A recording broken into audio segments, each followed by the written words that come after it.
नमस्कार दोस्तों, एक बार फिर से स्वागत है आज के YouTube चैनल में।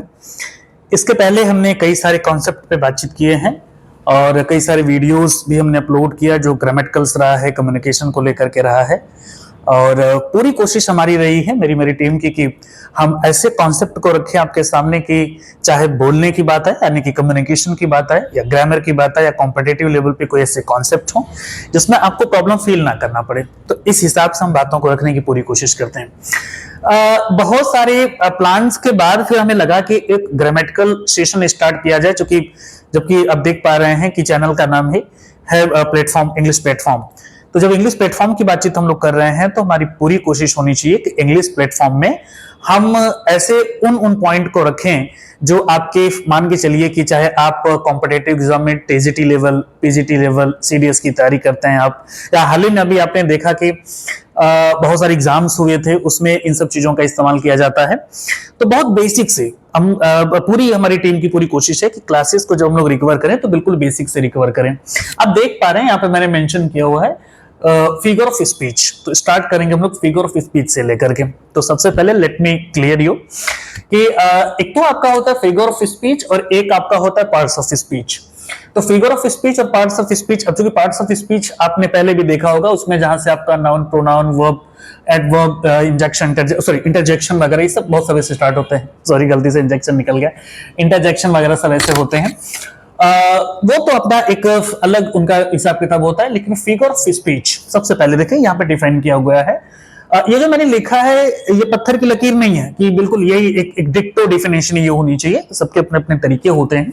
मैंने बहुत आसान तरीके से चीजों को मैनेज किया हुआ है। जैसे इसमें लिखा है कि word to put special effect in sentence और sentences is called figure of speech. ऐसे शब्द देखिए, वैसे हम लोग कहने के लिए बहुत सारी चीजें बोलते रहते हैं अपने भाषाओं में, बहुत सारे नई चीजों का इस्तेमाल करते हैं। चाहे हम इडियम्स की बात कर लेते हैं, इडियोमेटिक सेंटेंसेस की बात कर लेते हैं, बहुत सारे एक्सप्रेशंस हम लोग यूज कर रहे होते हैं।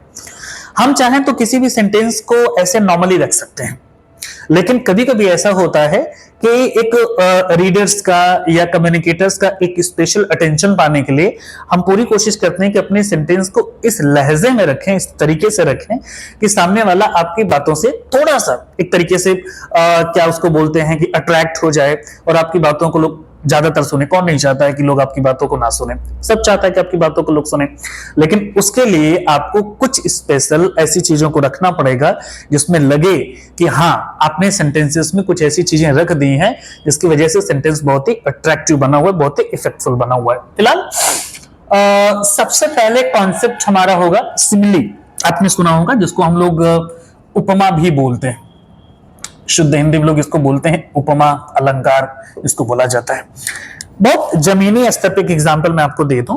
जमीनी स्तर पे एग्जांपल देने का सेंस मेरा ये होता है कि जब भी आप किसी डेफिनेशन को समझे, किसी भी चीज के डेफिनेशन को जब आप समझें, तो आपके शब्दों का चयन यानी सिलेक्शन ऑफ वर्ड्स ऐसा होना चाहिए, सिलेक्शन ऑफ सेंटेंसेस ऐसा होना चाहिए कि लास्ट में जो, चाहे वो ऑडियंस होती है, चाहे रीडर्स होते हैं, चाहे वो बच्चे होते हैं, उनके दिमाग में इफ और बट नहीं होना चाहिए।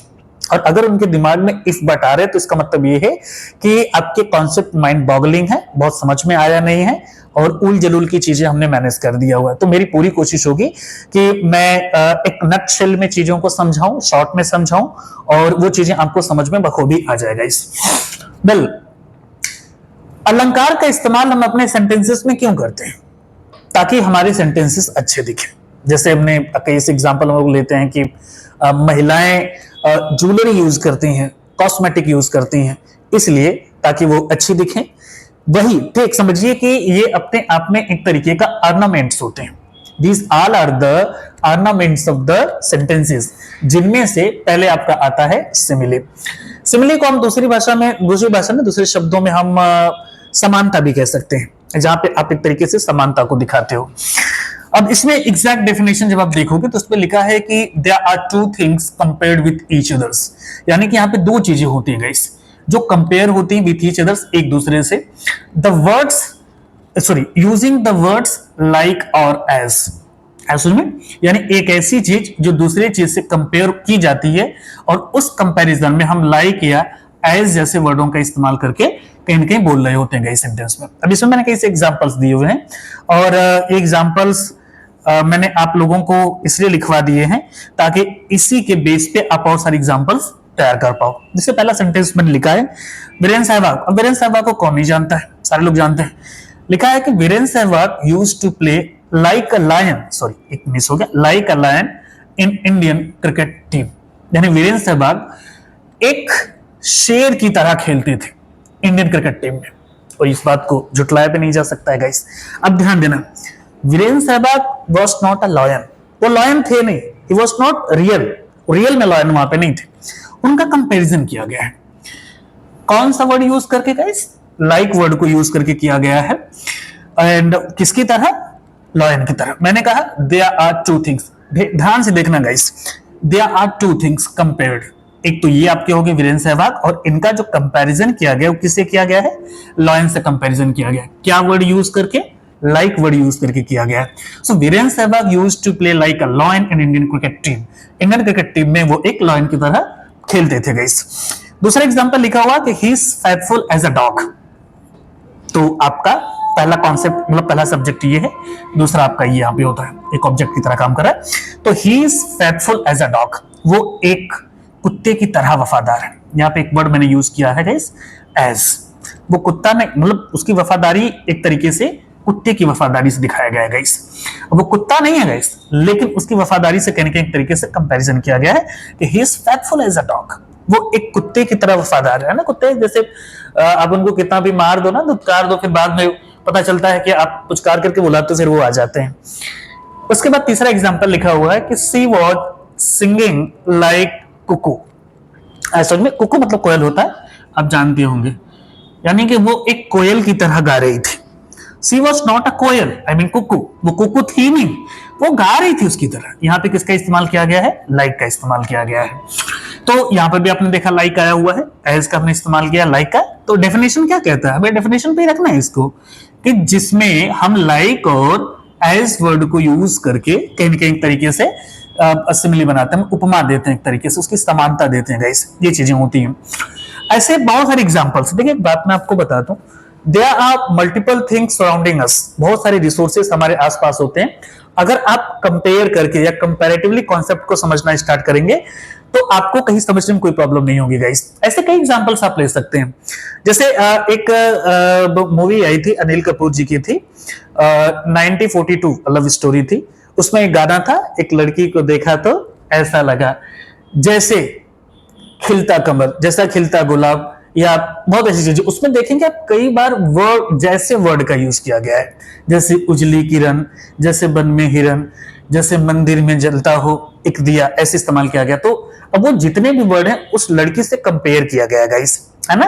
तो अब कोई ऐसा पूछ सकता है, कहीं कहीं तो ऐसा आ ही जाता है कि जो लाइंस लिखे हुए हैं इस लाइन में बताइए कि कौन सा ऐसा वर्ड है जो सिमिली की तरह काम कर रहा है। तो वो फिगर ऑफ स्पीच आपको फाइंड आउट करना पड़ता है। एग्जाम में जब आप बैठोगे ना, तो एग्जाम में कुछ इस तरीके के कॉन्सेप्ट आपको दे दिए जाएंगे। कोई सेंटेंस यहाँ पे लिखा गया और उसमें ये दिखा गया कि इसमें कौन सा पार्ट सिमिली का काम कर रहा है, तो आपको जानना पड़ेगा। तो जहां पे लाइक और एज वर्ड यूज करके कंपेयर किया गया हो, वहां पर लोग कहीं इस तरीके से इस्तेमाल कर रहे होते हैं। तो आज के कॉन्सेप्ट में हम लोग केवल सिमिली को पढ़े हुए हैं गाइस, और बाकी का डिस्कशन हम लोग बाद में करेंगे। नमस्कार। तो ये सारी चीजें मैंने आपको समझा दिया है गाइस। अब ऐसे क्या है कि बहुत सारे कॉन्सेप्ट आते रहेंगे और बहुत यूजफुल कॉन्सेप्ट है गाइस, ये आपको मिलता रहेगा। तो आज की क्लास जैसा कि मैंने बता दिया कि इतना ही रहेगा, और अपकमिंग वीडियोस के लिए लाइक करिए, सब्सक्राइब करिए, शेयर भी करिए, ताकि ये चीजें लोगों तक पहुंचे और हर बच्चे इसके कहीं न कहीं तरीके से लाभार्थी बने, और फिर मुलाकात होगी। ठीक है, नमस्कार।